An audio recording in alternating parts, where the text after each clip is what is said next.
मुझे उठा लिया गया जी लाहौर डिफेंस से। 14 दिन सर मैं कहीं रहा। 14 दिन में जो भी चिल्ला काटा सर, वापसी पे एक स्टेटमेंट दे दी थी जिसमें 20 सेकंड की वीडियो स्टेटमेंट दी कि मैं तहरीक इंसाफ जनूबी पंजाब की सदारत से इस्तीफा देता हूं। बिस्मिल्लाहिर्रहमानिर्रहीम। अस्सलाम वालेकुम। जमाल अहमद जैदी आपके साथ हूं। फेसबुक और यूट्यूब पर आप मुझे देख रहे हैं। पिछले 2-2.5 साल में जो फस्तायत हुई है पाकिस्तान तहरीक इंसाफ के साथ, पाकिस्तान तहरीक इंसाफ के साथ मुंसलिक लोगों के साथ, उनके लीडर्स के साथ, उनके वर्कर्स के साथ, उनके सेनेटर्स के साथ, हम ये सुनते रहे कि जब वो दास्तान सामने आएगी तो फिर वो बड़ी होशरबा होगी, वो बड़ी अफसोसनाक, वो बड़ी खौफनाक और वो बड़ी खुदा तर्स किस्म की दास्तान होगी जिसे देखकर हर इंसान जो है वो खौफ में, टेरर में मुब्तला हो जाएगा। सेनेटर ओन अब्बास बप्पी कोई छोटा नाम नहीं है, सेनेटर है, ऐवान बाला में मौजूद होता है, पाकिस्तान की जो कानून साजी होती है उसमें शिरकत करता है। उस शख्स को उठाया जाता है। फिर हम एक वीडियो देखते हैं जिसमें ओन अब्बास बप्पी पाकिस्तान तहरीक इंसाफ जनूबी पंजाब की जो सदारत है उससे इस्तीफा देता है और फिर वो सामने आता है। ये सारा मामला है क्या?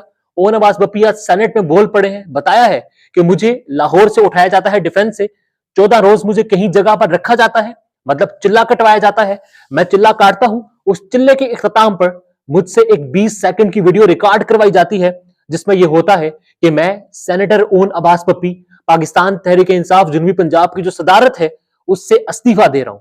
मुझे उठा लिया गया जी लाहौर डिफेंस से। 14 दिन सर मैं कहीं रहा। 14 दिन में जो भी चिल्ला काटा सर, वापसी पे एक स्टेटमेंट दे दी थी जिसमें 20 सेकंड की एक वीडियो स्टेटमेंट दी कि मैं तहरीक इंसाफ जनूबी पंजाब की सदारत से इस्तीफा देता हूं। और इसके बाद ओन अब्बास बप्पी ये कहते हैं कि मुझे आजाद कर दिया जाता है। मगर फिर ओन अब्बास बप्पी इसके बाद का जो दुख है वो सुनाते हैं। वो कहता है कि मुझे आजाद तो कर दिया जाता है मगर जनाब स्पीकर मैं एक जिंदा लाश बन जाता हूं, मुझे खुद से नफरत हो जाती है। मैं जब घर पहुंचता हूं तो मेरी मां को फालिज हुआ होता है। वो शख्स जिससे एक पार्टी छुड़वाई गई, 9 मई का वाकया अफसोसनाक है, उसकी तहकीकात होनी चाहिए, तमाम जो लोग उसमें मुलव्वस हैं उनको सजा मिलनी चाहिए, हर सूरत मिलनी चाहिए। उस वाकये की मुजम्मत करवाई जाती है और फिर मुझे 14 रोज कैद में रखने के बाद, चिल्ले में रखने के बाद, सिर्फ इस वीडियो पैगाम को रिकॉर्ड करने के बाद आजाद कर दिया जाता है।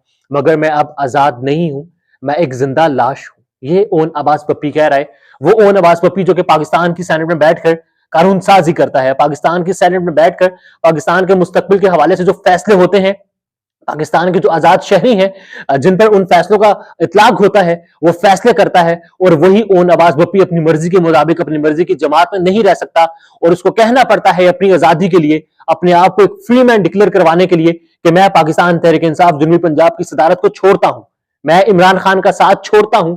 तो फिर उस शख्स को आजाद कर दिया जाता है। मगर वो पाकिस्तान की ऐवान में बैठकर आज ये मुखातिब करके स्पीकर को कह रहा है कि जनाब स्पीकर, जनाब चेयरमैन, अब मैं एक जिंदा लाश बन चुका हूं, मैं अब आजाद नहीं हूं, मेरी मां को फालिज हो गया था।